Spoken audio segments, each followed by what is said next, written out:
Aksi pencurian dengan senjata api tidak hanya terjadi di ibu kota DKI saja. Baru-baru ini pelaku kejahatan begal di Garut, Jawa Barat membawa senjata api serbu atau laras panjang saat menodongkan korbannya. Inilah hasil rekaman CCTV yang memperlihatkan pelaku kejahatan menenteng senjata api laras panjang saat melakukan aksinya di Jalan Soekarno-Hatta, Kecamatan Luigong, Garut, Jawa Barat. Selain membawa senjata, satu pelaku juga terlihat membawa samurai di tangannya. Modus operandi ya, sama juga membegal. Jadi dia merampas kendaraan motor tadi, NMAX merah itu, dan dia pelaku membawa senjata api maupun senjata samurai. Berarti menakut-nakuti atau emang korban sampai mengalami luka, Pak?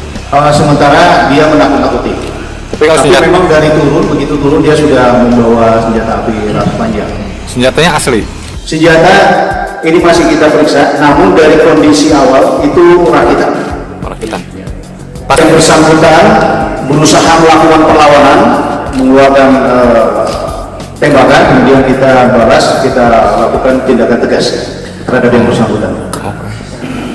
Dari komplotan begal ini, polisi berhasil menyita motor hasil curian, 2 senjata api rakitan jenis pistol dan jenis laras panjang, serta 32 butir peluru aktif.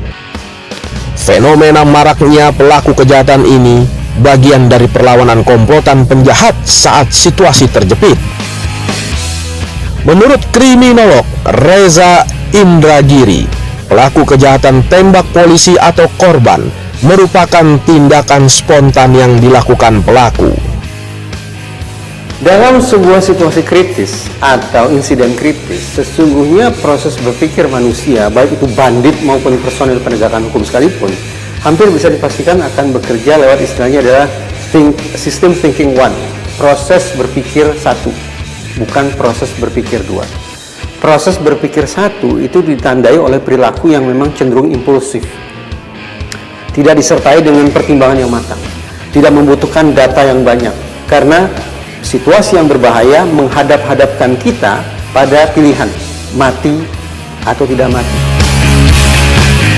Seorang pelaku kejahatan akan mengalami proses peningkatan skill dan mental seiring dengan seringnya melakukan aksi, sehingga semakin berani dan semakin nekat.